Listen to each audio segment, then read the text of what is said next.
This is a 2008 Back Cove 26. It's a 26-foot motorboat. It's what we would have once referred to as a gentleman's motor launch. It's the sort of thing you just go out and have a pootle around, take a picnic, and just a great thing for a day out on the water. But it's a really elegant looking boat. They build these in Maine in the USA. And there's a real sense of the proper motorboat to it, not least because it is a conventional shaft drive, so that's like you find generally on much larger boats.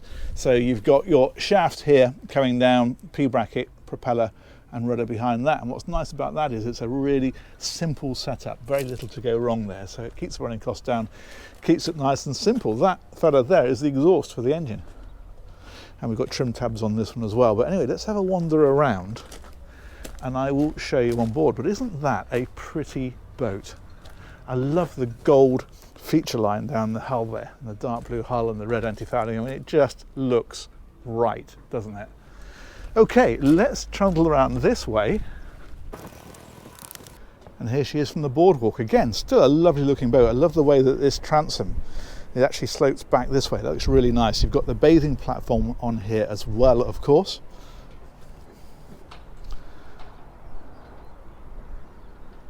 And it's just a nice, simple, proper little motorboat. So we'll step over here. You can take, he says, leaping across it, that cushion out, and then you can just step onto that. So that's an easier and perhaps more elegant way on board. It's kept really simple out here. So if you want to use it for fishing or whatever, then there's not much in your way.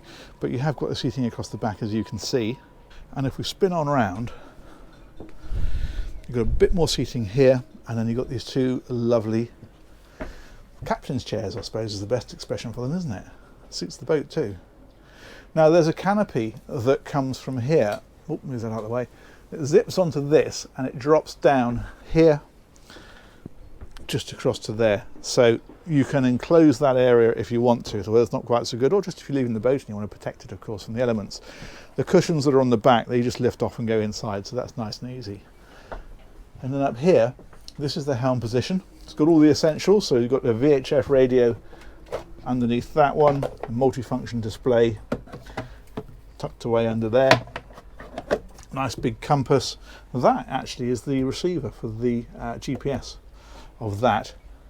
It's got a Yacht engine, so that's just the display for that, so that's why there's no gauges, because your revs and all that sort of stuff is displayed on there.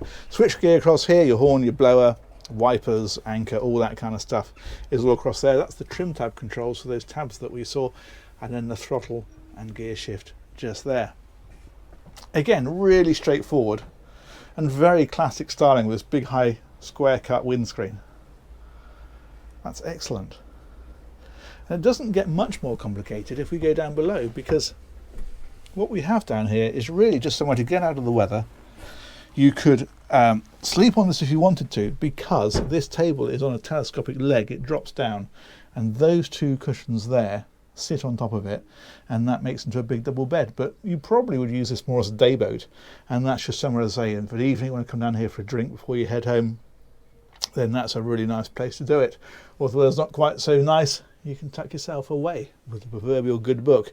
Galley is over on this side. That one is a one burner hob, and you've got the sink then down underneath here, microwave just there, and then there's a fridge underneath, and then this of course is just loads of storage. That's the cutlery drawer, for example. That's the steps down into the cabin when we came in. The switch gear is up here, so you've got all of your 12-volt breakers. So these are all circuit breakers for everything here and here. And then that's your mains. If you plugged into the marina, then you've got things like battery charger, and the microwave runs off that, and so forth. Interestingly, that one there, it's got central heating on it, so you can heat this area if you want to.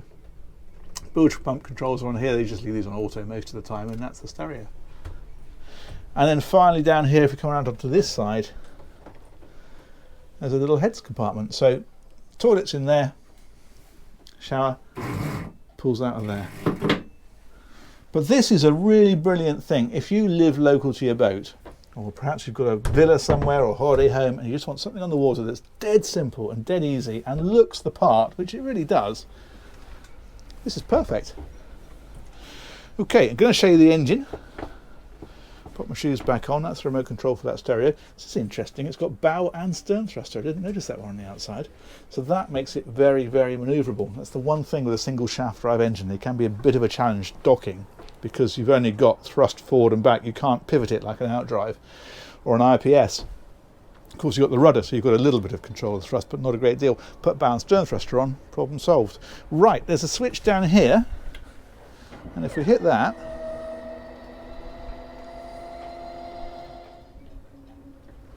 there we go. That's the engine. Again, really simple. You can get all the way around it nice and easily. It's a Yanmar diesel. It's actually 260 horsepower. It's a straight 6. I think these are a 3 litre. I'm not certain, but I'm pretty sure they are. And you can see then you've got the gearbox in the back of the engine, and that's the shaft that we saw. That's the other end of it. So it goes down through there, through the hull, and that propeller is on the back of there. Tanks are in here, batteries, and that's the exhaust. We saw it on the outside of the boat. That's the routing down through it for that. Loads of batteries on here actually, so you've got plenty of power. You don't have to worry about you've got your heating on and your lights on, running everything flat. Now with that engine in, you're probably going to be looking at about 25 knots flat out, I would have thought, somewhere around that sort of area, cruising 18, 19, maybe 20 knots, which is all you need for this sort of boat. It's just a really comfortable way of covering ground. And the range, I'm going to guess you're probably at about 250, 300 miles with that engine, depending on how fast you're going. That's not somebody crashing in the background, that's somebody putting bottles in a bottle bank. I don't know how you heard that, but it sounded like, oh, there we go, sounds loud from here. Anyway, yeah, that's about the size of that. So I am going to power that one back down.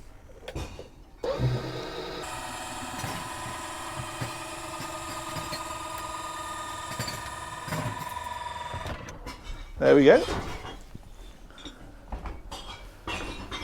And we will say huge thanks to whoever's smashing bottles in the background. It sounds like a hell of a party. Well done you. Thanks to Berthon, they organised this tour for me. And thanks, of course, to you guys for watching. We'll catch you on another one of these real soon. Take care. Bye-bye.